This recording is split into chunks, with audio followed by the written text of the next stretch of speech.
Hello students.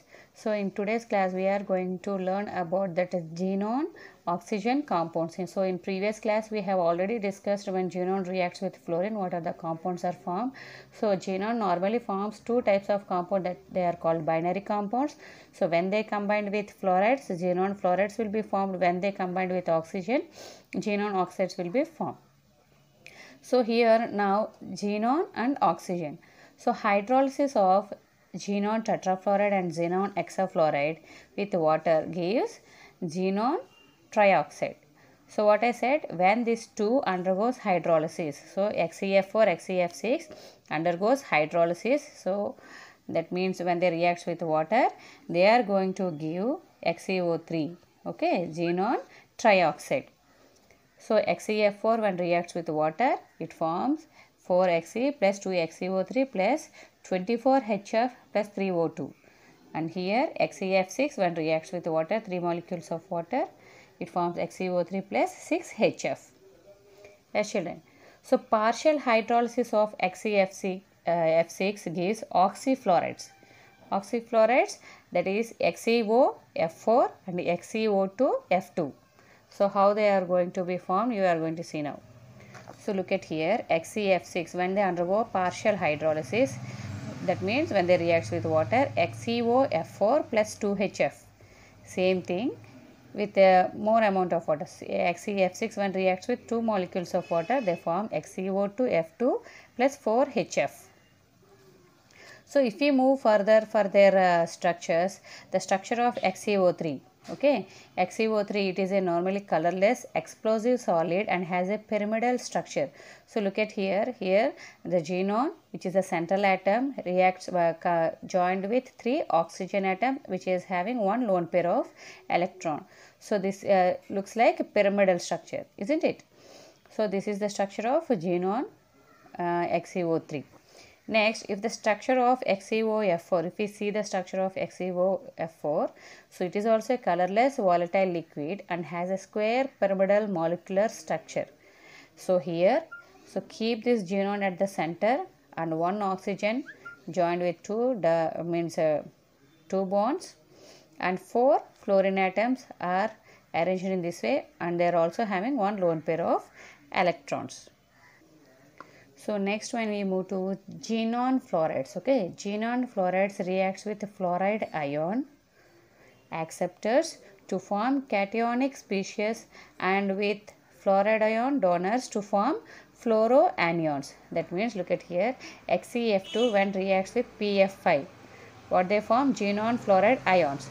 XeF whole to the power plus, next PF6 minus. So here they are forming some ions, isn't it? Fluoride ions. Next, XeF4 when reacts with SbF5, they are going to give XeF3 plus SbF6 minus. So these are also ions. What do you mean by ions or radical, children? When the atoms or group of atoms have some charge, they are called ions, isn't it? So XeF6 plus MF. M means where is a metal. The metal may be sodium, potassium, rubidium or cesium. So M plus XeF7 minus. So in this M place you can write this NaKRb or Cs. Yes, children. So xenon fluorides reacts with fluorides. Okay, xenon fluorides reacts with fluorides. Okay, fluoride containing metals or non-metals, they form fluoride ion acceptors to form cationic species and with fluoride ion donors to form fluoroanions. Next, the last one, uses. Okay. So when we see the uses of helium, helium is non-inflammable and a light gas. So hence it is used in filling balloons and tires of aeroplanes. Next, liquid helium is used in cryogenic liquid. So it is used as a cryogenic agent for carrying out various experiments at low temperatures. Understand, children? And very important question for this helium is, deep sea divers carry oxygen mixed with helium. Why? The question may be asked. It is very important. So solubility of helium is less in water. Understand children? Solubility of helium is less in water. So helium is used instead of nitrogen because due to narcotic effect of N2 decomposition, that is nothing but decomposition sickness or blends occur. That is, helium is less soluble in blood.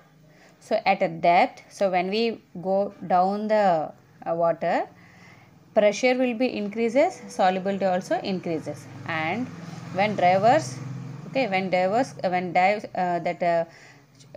people come to the surface, the pressure decreases and the solubility also decreases, and thus oxygen may escape out. What happened?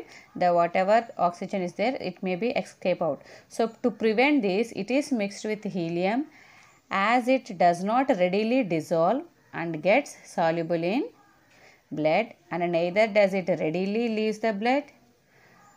So oxygen oxygen combined with it thereby does not escape.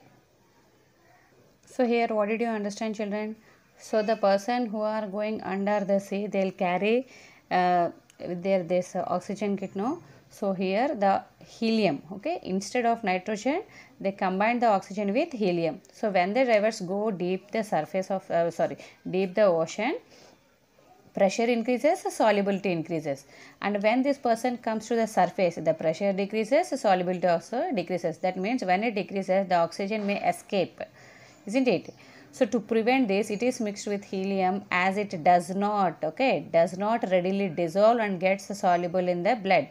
So it does not dissolve or it does not soluble. So neither does readily leaves the blood, and also at the same time it does not leave the blood also. So oxygen combined with it thereby does not escape. So whatever oxygen combined with this helium does not escape when the person comes to the surface of the water. Next one is neon. So it is used in discharge tubes and fluorescent bulbs for advertisement display purpose.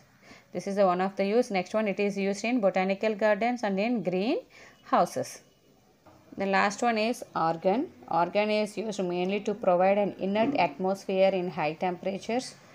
So it is used for filling electric bulbs. Next one is, it is used to fill electric bulbs. It is used in the laboratory for handling substance that are air sensitive, isn't it? So argon is mainly used to provide an inert atmosphere at high temperatures, and it is used in filling in electric bulbs, and it is used in laboratory where handling the substance that are air sensitive. So this is about today's class. By this we have completed our P block elements. In the next class we are going to start D and F block elements. Thank you children.